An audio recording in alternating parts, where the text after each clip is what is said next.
빌립보서 4장 4절에서 7절 말씀입니다. 주 안에서 항상 기뻐하라. 내가 다시 말하노니 기뻐하라. 너희 관용을 모든 사람에게 알게 하라. 주께서 가까우시니라. 아무것도 염려하지 말고 다만 모든 일에 기도와 간구로 너희 구할 것을 감사함으로 하나님께 아뢰라.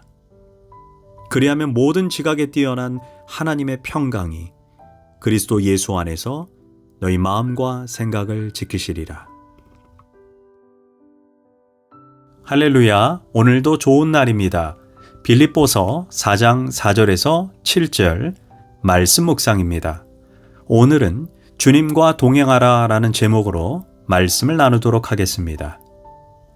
바울은 오늘 본문에서 세 가지를 강조합니다. 4절에서는 항상 기뻐하라 라고 말하고 5절에서는 모든 사람에게 관용을 베풀라고 말합니다. 6절에서는 아무것도 염려하지 말라고 권면합니다. 우리가 그렇게 해야 할 이유가 무엇이냐? 5절에 중심 구절이 있습니다. 바로 주께서 가까우시기 때문이다 라고 말합니다. 즉 주님의 재림이 임박했기 때문이라는 것입니다. 그런데 여기에서 주께서 가까우시기 때문이다 라는 의미가 원어로 보면 두 가지 의미를 담고 있습니다.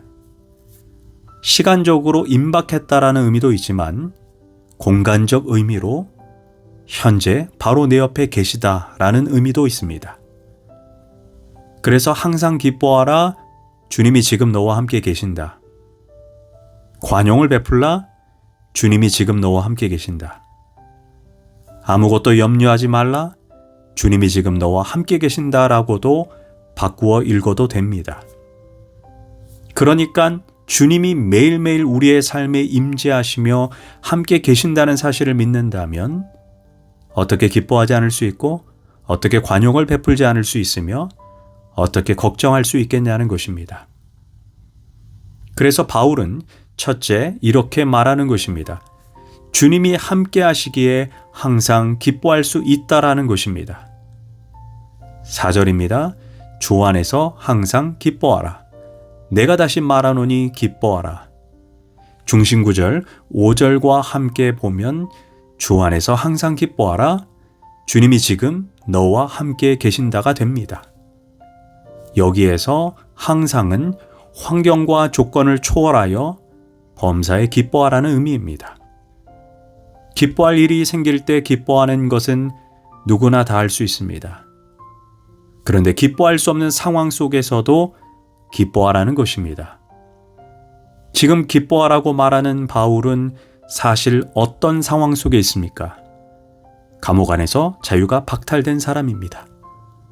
그런데 감옥 밖에서 자유롭게 살아가는 성도들에게 기뻐하라고 말을 하고 있습니다. 사실 현실적으로 환경적으로 결코 기뻐할 수 없습니다. 지금 옥에 갇혀 손발이 묶여있는 상태입니다. 희망이라고는 눈꽃만큼도 찾아볼 수 없습니다. 그렇지만 내가 절망적인 상황 속에서도 여전히 하나님은 움직이고 계신다는 것입니다.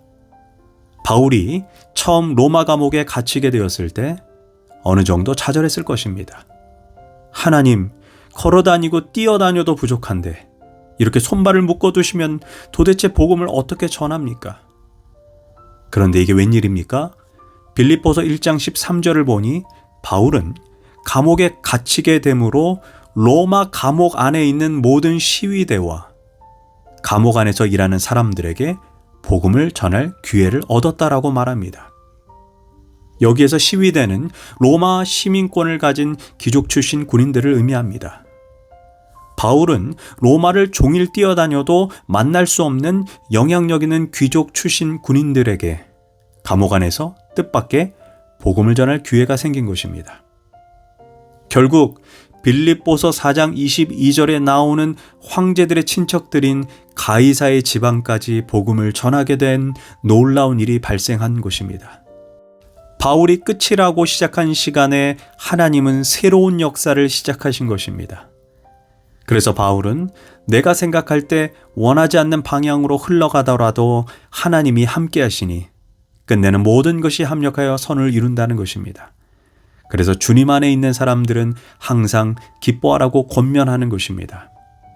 두 번째, 주님이 항상 함께 하시기에 관용할 수 있습니다. 5절, 너희 관용을 모든 사람에게 알게 하라. 주께서 가까우시니라. 즉 주님이 오실 날이 심히 가까우니 우리가 믿음의 경주에서 하차하지 않기 위해 매사에 관용하고 용서하고 넓은 아량을 베풀라는 것입니다. 한번 생각해 보십시오. 오늘 주님이 오신다는 마음으로 산다면 용서하지 못할 사람, 품어주지 못할 사람, 화해하지 못할 사람이 어디 있겠습니까? 우리가 분노를 품고 용서하지 못하고 미워한 채 잠자리에 드는 것은 주님이 2000년 동안 오시지 않았는데 설마 내일 오시겠나라는 마음으로 살기 때문입니다.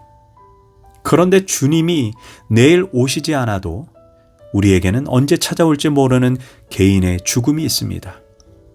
며칠 전에 서세원 씨가 60대의 젊은 나이에 영양제 주사를 맞다가 주사 쇼크로 사망했습니다. 인생은 참 변화무쌍합니다. 내가 생각하지 않은 순간에 교통사고가 날 수도 있고 잠을 자다가 심장마비로 생을 마감할 수도 있습니다. 인간은 한없이 강한 것 같지만 인간처럼 초라하고 약한 존재가 없습니다. 그래서 미워하며 살 시간이 없습니다. 용서하고 사랑하고 관용하며 살아야 합니다. 주님이 주신 아름다운 날들을 사랑하며 이해하고 용서하고 높여주며 살아야 하는데 서로 미워하면서 살면 어떻게 주님 앞에서 열심히 살았다고 말할 수 있겠습니까? 셋째, 주님이 함께 하시니 염려와 근심이 없어집니다. 6절, 아무것도 염려하지 말고 다만 모든 일에 기도와 간구로 너희 구할 것을 감사함으로 하나님께 아뢰라. 우리는 6절을 읽기 전에 5절에 주님이 너와 지금 함께 계신다는 말씀을 명심해야 합니다. 다시 말해 주님이 지금 너와 함께 계시니 그러므로 염려하지 말라는 것입니다. 주님이 너의 모든 사정을 알고 계시며 내가 말한 것도 아시고 내가 말하지 않은 것도 그분은 아십니다. 그러므로 내 모든 것을 옆에 계신 주님께 아뢰면 그분이 아뢰 모든 것을 너에게 응답해 주신다는 것입니다.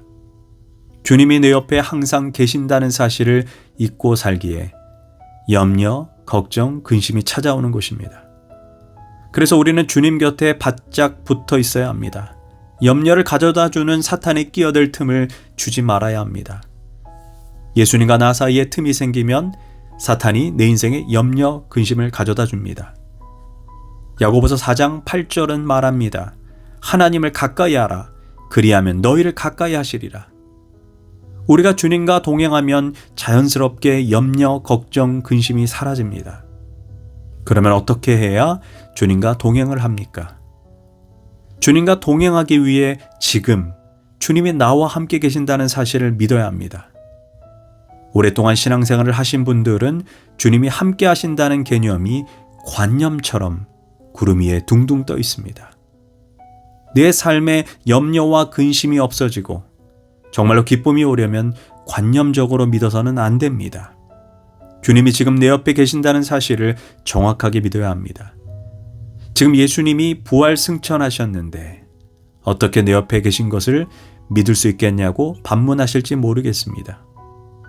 그러나 예수님은 내가 세상 끝날까지 너희와 항상 함께하리라 라고 이렇게 약속했습니다. 이 예수님의 약속은 거짓말이 아닙니다. 우리는 예수님의 말씀을 어린아이처럼 순전하게 믿고 신뢰해야 합니다. 주님이 나와 함께 하신다는 것을 믿는다면 우리는 기도하게 될 것이고 마음의 평안과 응답을 얻게 될 것입니다. 어느새 걱정, 근심이 떠나갈 것입니다. 우리는 주님을 관념적으로 이해하지 말고 지금 실제로 내 곁에 계심을 믿고 어디에 있든지 주님과 동행하며 살아야 합니다. 기도하겠습니다. 예수님, 이제부터 기뻐할 수 있는 상황뿐 아니라 기뻐할 수 없는 상황에서도 예수님 때문에 기뻐하겠습니다. 주님이 나와 함께 하시니 어떤 상황이든지 관용하고 품어주겠습니다. 또한 주님이 나와 함께 계시니 염려, 걱정, 근심을 다 맡기겠습니다. 늘 주님과 동행하는 삶을 살게 하소서. 예수님의 이름으로 기도합니다. 아멘.